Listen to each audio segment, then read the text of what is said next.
Hi అండి, అందరికీ నమస్కారం. మరి మార్గశిర మాసం, ఈ మార్గశిర మాసం ఎందుకని ఇంత విలక్షణమైన మాసమైందో మనం ఈ వీడియోలో తెలుసుకుందాము. మార్గశిర మాసం హిందూ సంప్రదాయాల ప్రకారం తెలుగు నెలల్లోని ప్రతి ఒక్క నెల ఒక్కొక్క ప్రత్యేకత ఉంది. అయితే అన్ని మాసాలన్నిటిలోనూ మార్గశిర మాసానికి ఎంతో విశిష్టత, ప్రత్యేకత ఉంది. మార్గశిర మాసాన్నే మార్గశీర్షం అని కూడా పిలుస్తారు. శీర్షం అంటే అగ్రభాగమని అర్థం.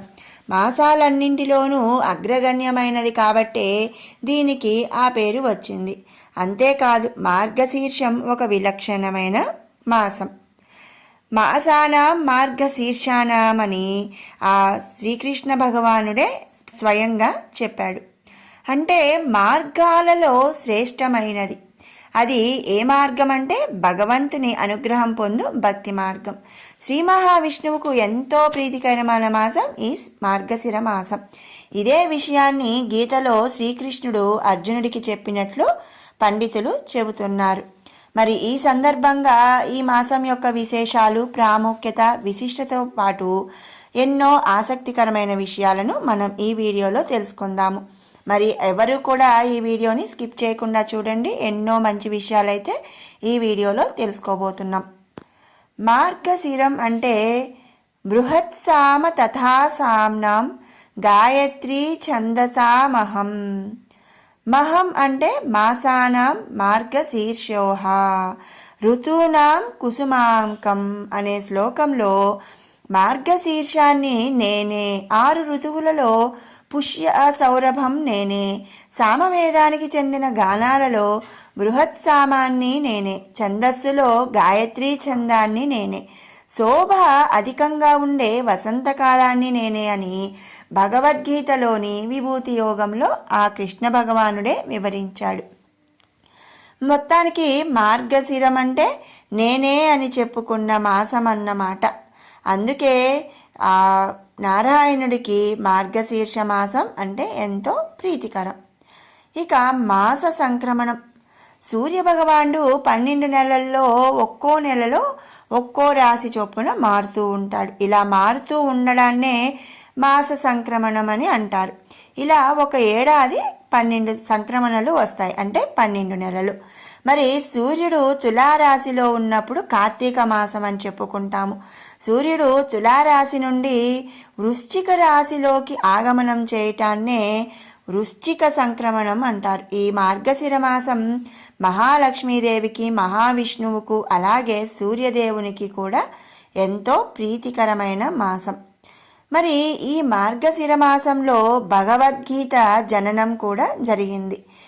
మన హిందువులందరికీ కూడా భగవద్గీత జన్మించిన మాసంగా పరిగణించే పవిత్రమైన మాసం మార్గశిర మాసం. ఈ మాసమంతా శ్రీ మహావిష్ణువును తులసీదళంతో పూజిస్తే పుణ్యం దక్కుతుంది అని పండితులు చెబుతుంటారు. శుక్లపక్ష ద్వాదశి నాడు పంచామృతాలతో అభిషేకం చేయాలి. అలాగే ఈ మార్గశిర మాసం ఈ మంత్రాన్ని కూడా జపించాలి. శ్రీ మహావిష్ణువుతో పాటు సూర్యభగవానుడిని పూజించి ఈ మాసంలో ఏ పని చేస్తున్నా సరే ఓం దామోదరాయ నమః, ఓం నమో నారాయణ నమః అనే మంత్రాలను జపించాలి. ప్రతిరోజు బ్రహ్మ ముహూర్తంలో తులసి సన్నిధిలో మట్టి ఆకులను తీసుకొని ఓం నమో నారాయణ అనే మంత్రాన్ని స్తుతిస్తూ శరీరానికి రాసుకొని స్నానం చేయాలి. ఇక మార్గశిర లక్ష్మీవార వ్రతం. మార్గశిర మాసంలోని గురువారాల్లో శ్రీ మహాలక్ష్మీదేవిని పూజిస్తూ మార్గశిర లక్ష్మీవార వ్రతం చేయడంతో పాటు ద్వాదశ అభిషేకం వల్ల మీ కుటుంబంలో అందరికీ కూడా ఆయురారోగ్యాలు మెరుగుపడతాయి. ఈ మాసంలోనే ధనుర్మాసం కూడా ప్రారంభమవుతుంది. ఇదే సమయంలో ధనుర్మాస వ్రతాన్ని ఆచరించి మధుసూదనుడు అనే నామంతో శ్రీ మహావిష్ణువును ఆరాధించాలి. ఇక ఈ మార్గశిర మాసం మోక్షం అనేది తథ్యం, అంటే మోక్షం తప్పనిసరి. మార్గశిరం మాసం ఎన్ని పర్వాలకు నెలవుగా పరిగణిస్తారు. తెలుగు రాష్ట్రాల్లో అయితే మార్గశిర శుద్ధ ఏకాదశిని వైకుంఠ ఏకాదశి అని, దీనినే మోక్ష ఏకాదశి అని కూడా అంటారు. ఈ పర్వదినాన వైష్ణవ ఆలయాల్లో ఉత్తర ద్వారం నుండి వెళ్ళి దేవుణ్ణి దర్శనం చేసుకుంటే మోక్షం లభిస్తుందని చాలామంది భక్తులు నమ్మకం. ఈ ఏకాదశి నాడే గీతా జయంతి, సమస్త మానవాళికి ధర్మ భాండాగారమైన భగవద్గీతను కృష్ణుడు ప్రబోధించిన రోజు. ఇలా ఎన్నో విశిష్టలతో భక్తులందరికీ హర్షమిచ్చేది మార్గశిర మాసం. మరి మీరందరూ కూడా అంటే ఇంకా ఈ మార్గశిర మాసంలో కాలభైరవ అష్టమి అంటే కాలభైరవుని జననం, ఇంకా కార్తికేయుడి జననం కూడా జరిగింది. అంతేకాకుండా దత్తాత్రేయ జననం కూడా ఈ మార్గశిర మాసంలోనే జరిగింది.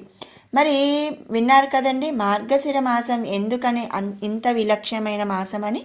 మరి మీకు ఈ వీడియో నచ్చినట్టయితే లైక్ చేయండి, షేర్ చేయండి. అలాగే మరిన్ని అప్డేట్స్ కోసం మన ఛానల్ని సబ్స్క్రైబ్ చేసుకోండి. Thanks for watching.